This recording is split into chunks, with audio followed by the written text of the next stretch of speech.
C'est le journal du télétravail.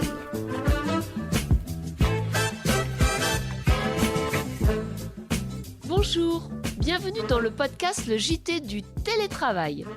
Alors cette fois-ci, c'est un épisode spécial puisqu'il est dédié à ma chronique.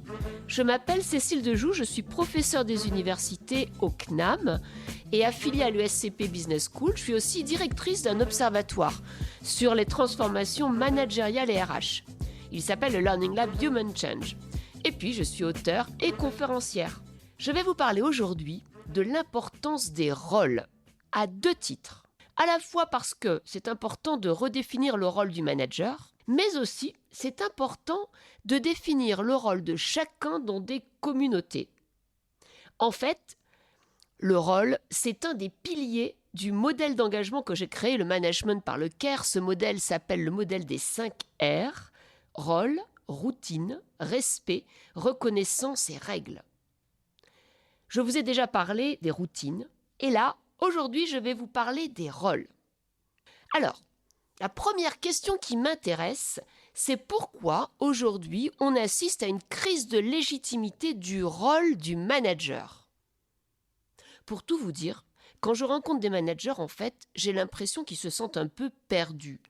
En fait, ils se demandent s'ils ont encore le droit de décider. Est-ce qu'ils ont encore le droit de choisir leurs collaborateurs ? Est-ce que leurs propositions vont être suivies ? En fait, à force de disparaître dans le collectif, on a un peu l'impression qu'ils perdent leur identité, qu'ils perdent leur raison d'être. Reconnaissons-le, à force de promouvoir le collectif, en fait, on est face à une crise de légitimité du manager. On se pose la question, le manager, qu'a-t-il le droit de faire ? Alors pourquoi on est arrivé à cette situation ? C'est vrai que les managers vivent de plus en plus d'injonctions paradoxales. On leur dit d'un côté, la décision, l'innovation doit venir du collectif. Vous êtes des managers ressources. Vous êtes en mode self-service pour aider les membres de vos équipes à réussir. Et en même temps, on les évalue sur des critères de performance individuels qui peuvent être complètement décorrélés de leur action. On est arrivé à cette situation de crise de légitimité du management, à mon avis, pour 4 raisons. La première raison, c'est que je crois que tout le monde dans sa vie est un peu un manager en puissance, mais tout le monde n'aime pas manager. Or, pour être un bon manager, il faut aimer la relation à l'autre, il faut être capable d'accepter les remarques, il faut avoir le courage de dire, le courage de faire des remarques aux autres sans les blesser. Alors, mon conseil à tous les managers et RH, quel que soit votre métier, quel que soit votre secteur d'activité, vous serez amené à manager. Alors, posez-vous la question, pour vous, compte tenu de votre personnalité, qu'est-ce que vous aimez ? Qu'est-ce que vous n'aimez pas quand vous êtes manager ? Quel est votre style de management ? Qu'est-ce que vous aimez faire ? Qu'est-ce que vous n'aimez pas faire ? Identifiez vos faiblesses en management et formez-vous. La deuxième raison, à mon avis, de cette crise de légitimité dans les entreprises, c'est qu'on a le titre de manager suite à une progression de carrière, sans nécessairement que ce soit un souhait professionnel. Très souvent, on devient manager parce que c'est bon pour la carrière, c'est bon pour la promotion. Mais manager, c'est un métier à part entière. On peut être un excellent expert et un piètre manager. C'est pourquoi il faut se préparer à être manager. Alors, mon conseil à tous les managers, à tous les RH, c'est qu'on ne naît pas manager, on devient manager. Il faut se former en amont d'une expérience managériale, avant même que l'entreprise vous offre la possibilité d'être manager. Il faut se former à des méthodes, la méthode agile, les méthodes d'intelligence collective, la méthode du design thinking. Il faut se former à des situations, il faut se former à des scénarios, il faut se former à de la communication non violente, il faut se former à des outils de gestion de crise, à des outils de pilotage, de feedback, de data vis, de care. Bref, manager, c'est un métier. Alors la troisième raison de cette crise de légitimité, pour moi, c'est qu'en fait le collectif est plus fort que l'individu, plus fort que le leader, plus fort que le manager. et que celui-ci, en fait, il n'a ni les réponses ni les questions. Et la vérité, à mon avis, c'est d'avoir un équilibre entre les extrêmes, le collectif et le manager. Dans certains cas, c'est vrai, le collectif, il est plus performant. Par exemple, quand on veut innover, quand on veut créer de la créativité, c'est mieux d'être dans des logiques collectives. Mais quand on est face à une crise, face à une décision, c'est le manager qui en porte la responsabilité. Or aujourd'hui, on est dans un diktat du collectif et je crois qu'on est en déséquilibre. Voilà, donc pour moi, la quatrième et dernière raison de ce problème de légitimité du management, c'est qu'il y a aussi une crise de vocation. Qui veut être manager aujourd'hui ?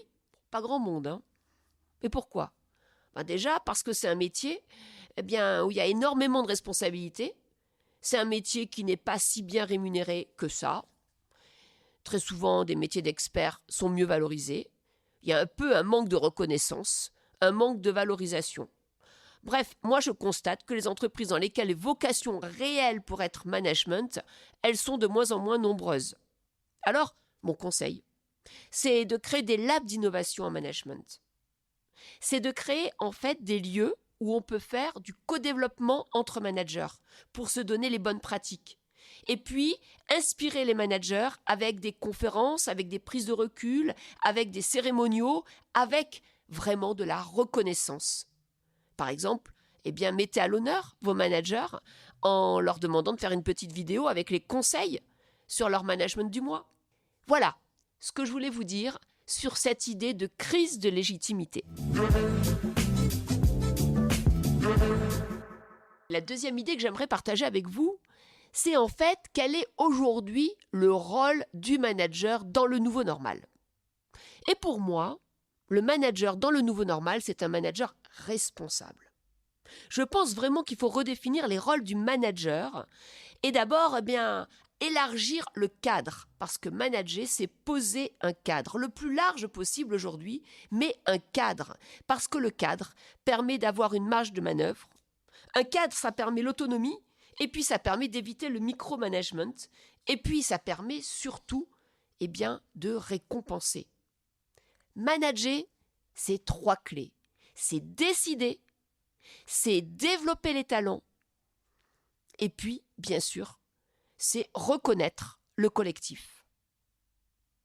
Alors manager, c'est décider. Alors bien sûr, on peut demander au groupe, on peut co-construire, mais au final, c'est quand même le manager qui porte la responsabilité de la décision.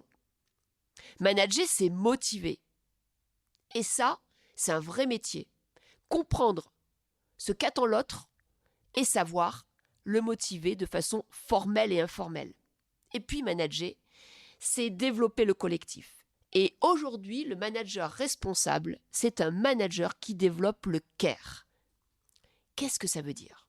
Ça veut dire qu'en fait, on ne peut bien manager dans ce monde accéléré, incertain, paradoxal, que si on sait d'abord prendre soin de soi. C'est le self-care. Quand on sait prendre soin de soi, alors on peut prendre soin de ses équipes. C'est le team care. Et ensemble, on peut avoir un projet qui nous dépasse, un projet qui nous rassemble, c'est le Planet Care. Le manager par le care, le manager responsable, c'est le manager du nouveau normal. Alors le Planet Care, c'est quoi ? C'est faire en sorte que chacun des collaborateurs dans son travail sera, par exemple, diminuer son empreinte carbone. Prenons l'exemple de l'entreprise Bell, c'est un des indicateurs qui est demandé à chaque collaborateur.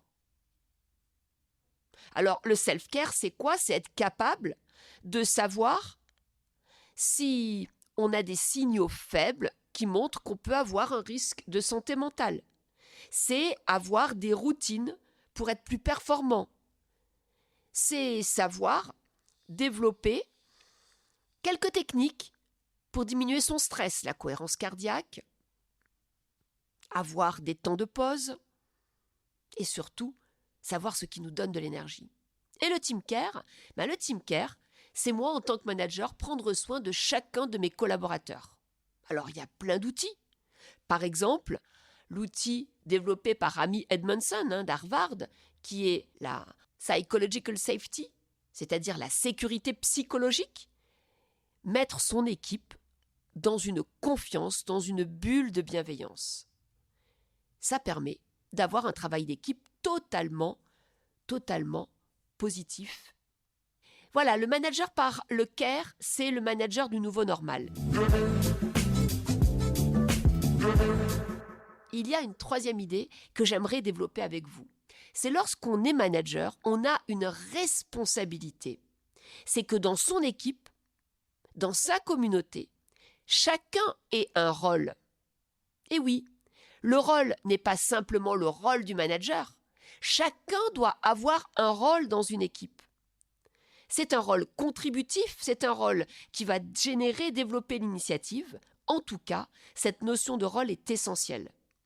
Si les rôles des membres de l'équipe ne sont pas clairs, cela va conduire à des conflits d'équipe, nous dit déjà Glenn Stein, un grand chercheur en 1984. Cela va même créer de la confusion, de la frustration. La clarté des rôles est un facteur important d'augmentation de la performance. Toutes les études montrent que pour être engagé, il est important que les employés puissent avoir des rôles clairement définis et clairement choisis. Par exemple, les recherches de Hassan en 2013 montrent l'importance de la clarification des rôles dans les équipes et les travaux de groupe et montrent en fait que si il n'y a pas cette variable, alors les taux d'absentéisme vont exploser. L'ambiguïté des rôles, par contre, peut être positive dans des contextes de créativité et d'innovation. Donc, on le voit, c'est important de clarifier des rôles pour maintenir une santé mentale, une clarification des objectifs, mais que si nous n'avons pas de clarification de rôle, cela peut être positif sur d'autres critères. J'aimerais vous parler des 7 rôles informels définis en 2020 par Ganser, Gage et Rouch. Alors c'est intéressant parce qu'en fait ils ont fait une très grande étude et dans cette étude ils ont créé une typologie, une cartographie des rôles informels. Et ces rôles informels, on en parle peu, mais ces rôles informels c'est important de les rappeler. Alors il y a le créateur d'idées, celui qui va donner donc tout le temps la nouvelle idée, l'innovation pour régler un problème. Il y a le collecteur d'informations, il y a le décideur, celui qui met en œuvre, l'influenceur, celui qui donne de l'énergie et celui qui va favoriser les relations. Vous voyez, c'est intéressant parce que l'informel, ça fait vraiment partie des rôles. Alors en fait, j'aimerais conclure pour vous rappeler qu'en fait, ce manager responsable, c'est celui qui va agir dans 4 directions. 1, il va donner la vision de l'équipe. 2, il va définir un cadre, le cadre du collectif avec les projets, les règles, et le cadre du leadership avec, bien sûr, les règles de routine, le respect et les rôles.